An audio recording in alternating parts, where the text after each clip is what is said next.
Merry Christmas Eve. Yeah. Charlie Williams is with me. I'm Justin Wells, and welcome to the Inside Texas Football YouTube channel powered by InsideTexas.com. Hey, make sure you like this video and subscribe to the channel. Help us keep climbing. Help us keep building this wonderful show and channel that we get to do every day, every week, all the time, 24 hours a day, Texas football. Hey, Charlie, I don't know if you know this, but the Horns won on Saturday. Yeah. They're still practicing. While most teams are Christmas shopping, Right. the Horns are still practicing. Yeah.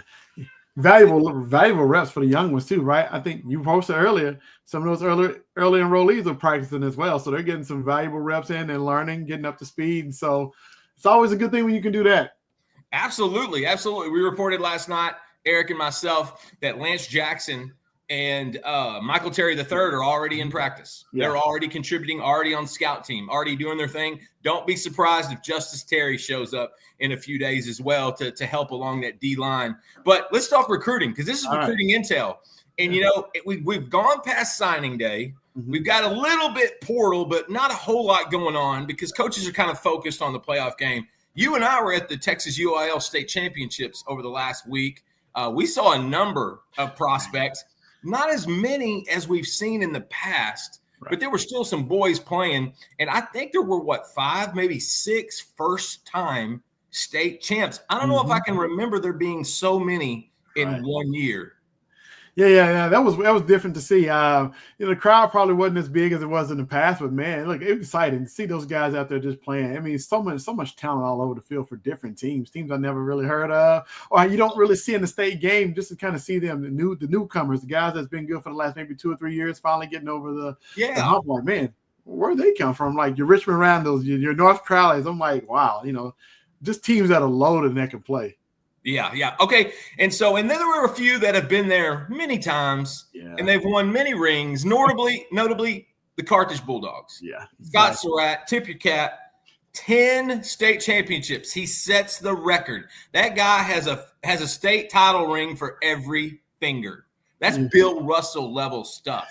We were able to see 2 big-time prospects from the 2026 class, KJ Edwards, running back, DeQuivius Beck, linebacker. I'm going to start with KJ, and then I'm going to pass it to you to talk a little bit about Beck. Those were both of your game MVPs. KJ Edwards, offensive MVP. He had an 86-yard run that if you haven't seen it yet, you've got to come to InsideTexas.com and watch. It is tremendous. It was huge, and that was a good La Vega team. They were pretty solid up front. Always have good athletes. I always watch them when they're playing Connolly, one of the rivals in Waco. They were solid, but KJ Edwards, he has had one hell of a playoff run. Right. I mean, he went for 3 bills in one game. He had one game where he had 7 carries for 280 yards. I mean, it was absolutely ridiculous. That's his season numbers. Here's the thing you need to know about KJ. Him and Texas are in a great position. Yeah. Now, Texas wants to grab 2 in 2026. Javian Osborne's on that big board. Amari Latimer's on that big board. KJ Edwards is right there with him as well. Watch Arkansas. That's a school that's been pushing a lot. I know that Ole Miss is in the mix. Oklahoma, Texas A&M has been making a pretty strong push. I caught up with him after the game. Texas is talking to him on a very regular basis. It's going to be interesting to see the 2 running back takes for Tashard Choice in this next cycle. To me, that's going to be big. If KJ Edwards is one of those 2, the Longhorn fans are going to be really happy. Yeah, definitely. And just, like you said, talk about that run he had. I thought he was tackled. Man, he was in a pile of players. I don't know how he got out of there. It's like a rocket shot out, and he was gone. It was fun, and KJ's had such a great year. And one name to know from the Carthage bunch is J.D. Edwards. That's KJ's little brother. He's a 2027 or 2028 rather, and that kid is phenomenal. He's got a lot of KJ intangibles as well, maybe even a little bit more dash of speed. I'm gonna flip it to the defensive side. DeQuivius Beck, defensive MVP. Just kind of tell me what your quick thoughts are on Beck and him at that linebacker position. He is Mr. Sideline to sideline. Yeah, this kid was all over the field this past weekend, man. It was so funny. After the game, they select the MVPs. He looked surprised. I'm like, I don't know why you're surprised, buddy. You made plays all day long. If it wasn't sacking the quarterback, getting his hands on the ball in the passing game, sideline to sideline, like you said, tackling guys all over the field, man.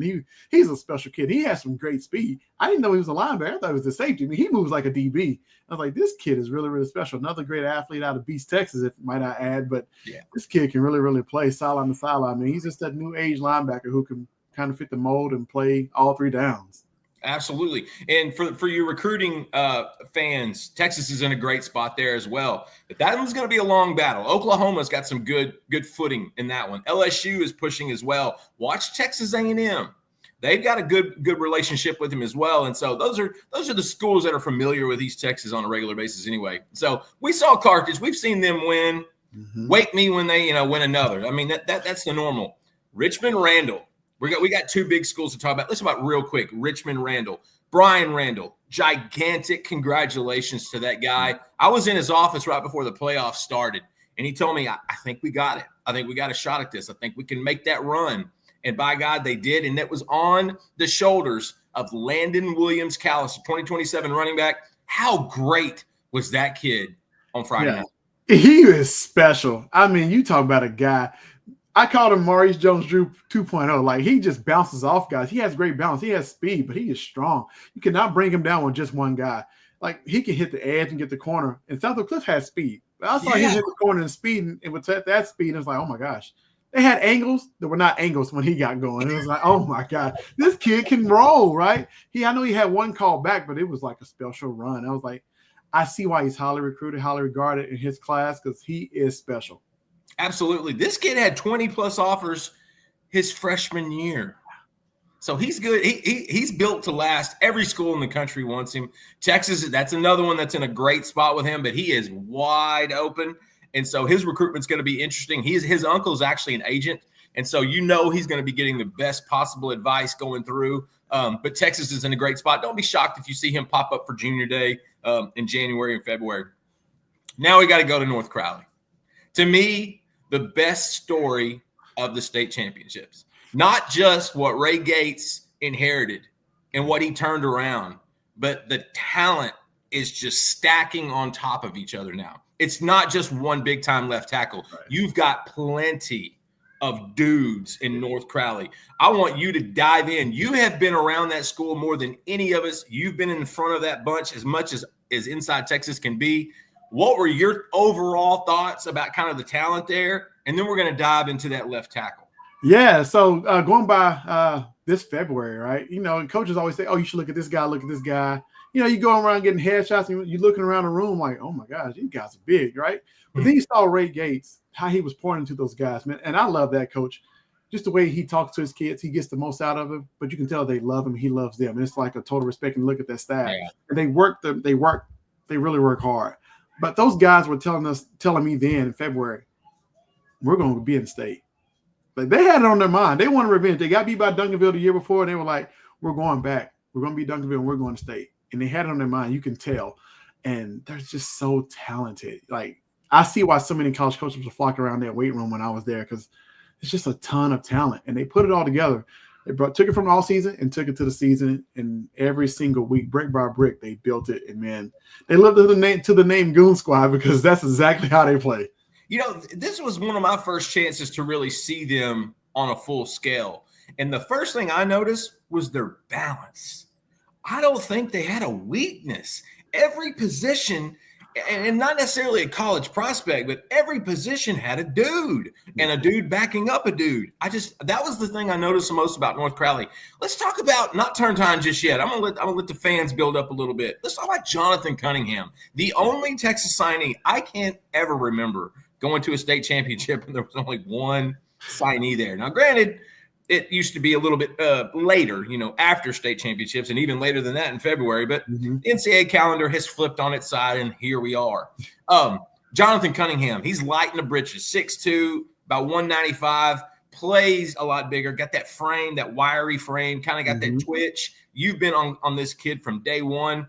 What is Texas getting in Jonathan Cunningham, the new state champion in 6A Division I? You're getting a lot active kid. You're going to hear him before you see him, but trust me, he's going to show up too and on the field, right? He's a very confident kid who can play.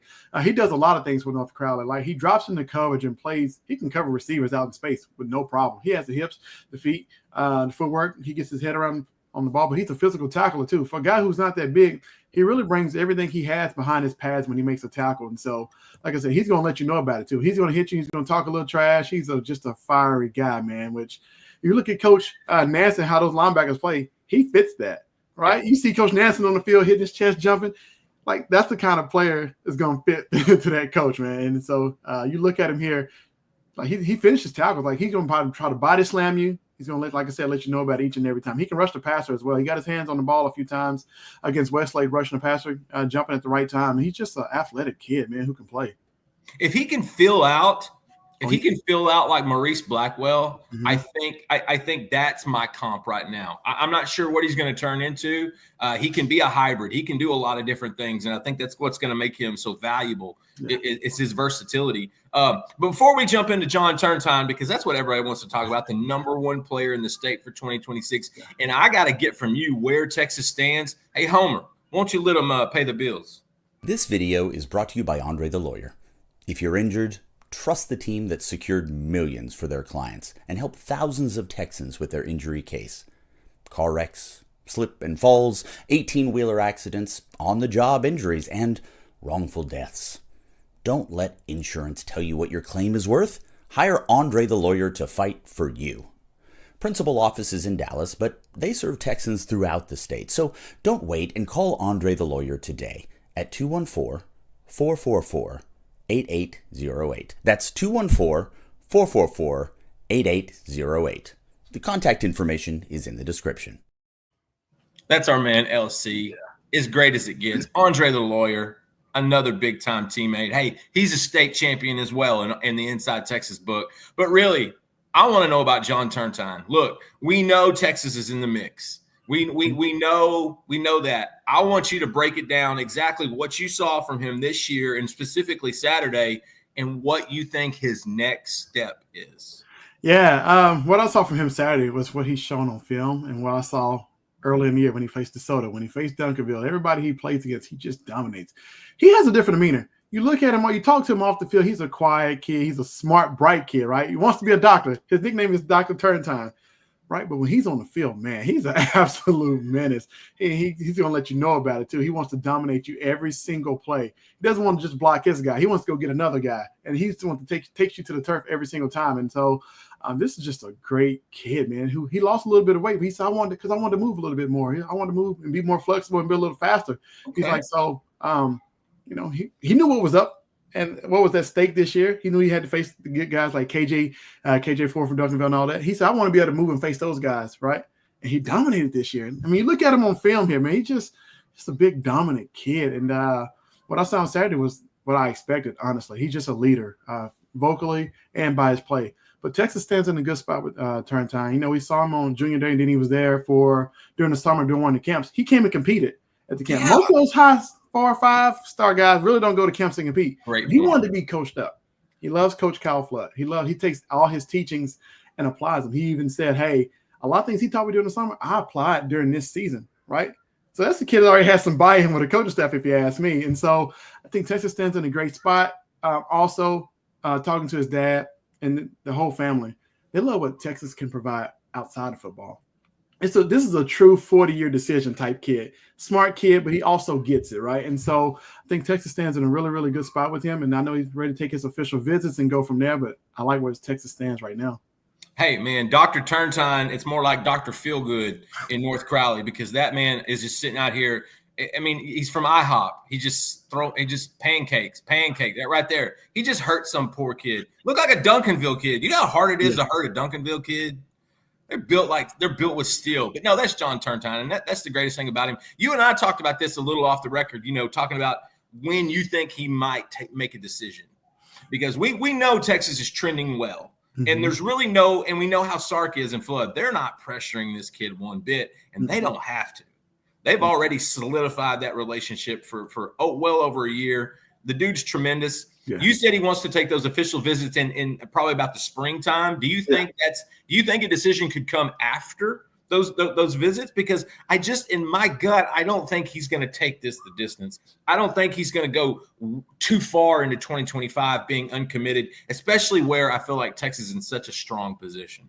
Yeah, I agree too. I think official visits this spring and then make a decision before football season. Because when football season gets here, that kid's going to focus on football. The same with this year. He really didn't focus on recruiting during the season. He was all about his team. He was all about trying to win state. He was like, I got time for recruitment later, and he had a goal. And so I think that he'll probably make a decision before football season starts so that he can focus on football season with his team and trying to win another state championship. Absolutely. Give me 2 schools that Texas fans need to be watching. 2 schools that Steve Sarkisian, when he talks to Turntime, he knows those are the 2 I got to beat. Right now, I'd probably say Georgia, and then I'd probably say Michigan. Honestly, right? Just because, they're in Texas heavy. Former offensive line coach being the head coach up there, the brand of football they play. But I would say Georgia and Michigan. Georgia and Michigan. Good. Hey, they've added an all-star game. The Army All-American Bowl that used to be in San Antonio. Now the one in San Antonio is the Navy All-American Bowl. They still have the Army All-American Bowl. They played it last Saturday. Yeah. I don't think a lot of people knew about it. There were 3 Longhorn signees in that game. James Simon, running back out of Shreveport Calvary. Nick Townsend out of Spring Decaney, tied in. I was told he looks like a monster. And then Elijah Barnes, which is the one talking to a couple sources, said looked better than anybody throughout the practice. That's the linebacker that really well out of Skyline. 3 pretty big dogs. What is your expectation about Barnes coming into because he's going to be enrolled in January. Most of this class is going to be on campus in January. Quick thought. I love Simon. I think he's a one-cut monster. I think he's got tremendous feet. Nick Townsend is already college ready. Yeah. Like his body, his mentality, his physical demeanor, offensive side, defensive side, it don't make a dang. He's ready. I want you to tell me about how Barnes is going to get, be prepared coming into spring. Mentally, I think he's going to be prepared. I think, you get in with Coach Beckton in the offseason and kind of go through workouts, reform his body, get rid of some baby fat, but he's ready to go. Like, this is the kid I talked to his very last game in high school. He's like, man, hey, can I compete in practice in the playoffs? Like, I just want to go out there and test myself against the current players. I want to go knock some heads loose. I was like, yeah. I'm pretty sure you'll get your chance, right? You enroll early, you get there, you'll get a chance to go practice against your future teammates, but he was just ready to go. That's what type of kid he is. And me and Eric talked about it a lot. He'll get in, he'll attack the weight room like super hard, and he will be an early adapted to how they do things at Texas, man. I think he'll be great in the offseason. He'll be in shape. I think he'll be a contributor. I think he'll show everybody in the spring exactly why he's ranked where he's at the top as a top linebacker, not only in state but in the country, man. This kid is just ready to go mentally and physically, man. We saw him run track, like you said earlier. Like for a big guy, he can move, right? And it's like, okay, it wasn't just that he could move; it was that he wanted to compete. That too. Against Caden Durham, one of the fastest kids in the United States. Yeah, he's like, I may not beat him, but I'm gonna be right behind him. And he's gonna push me. It's that mentality that you've been talking about and that I love. Is there one player that had a better senior year? And I don't mean top to bottom. I mean from their junior to senior year. Is there one player that really turned it on more in his senior season in this 25 class than Elijah Barnes?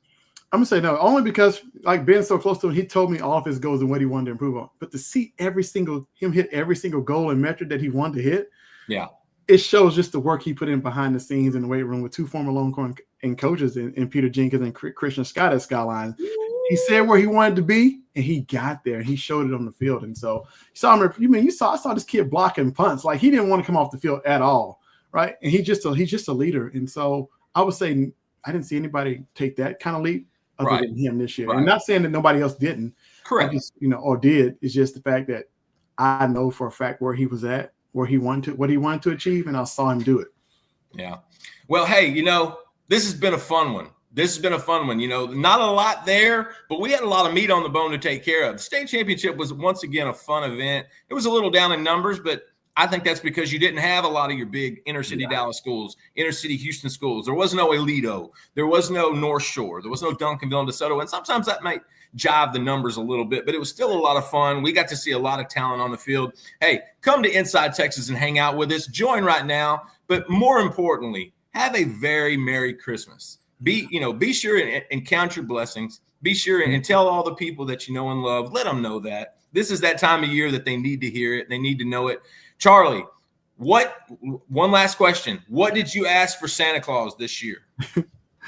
Oh man, look, just one thing you can always ask for is just like be around family, man. That's a blessing to me. As everybody know, like last Christmas, I missed Christmas because I was practicing with UNLV. We was in Arizona getting ready for a bowl game. Right. So I asked Santa just to be around my girls because I missed them opening up presents, physically. I saw them on FaceTime, right? It's not the same. It's not the same. So being here with them and family, man, is all I could ever ask for.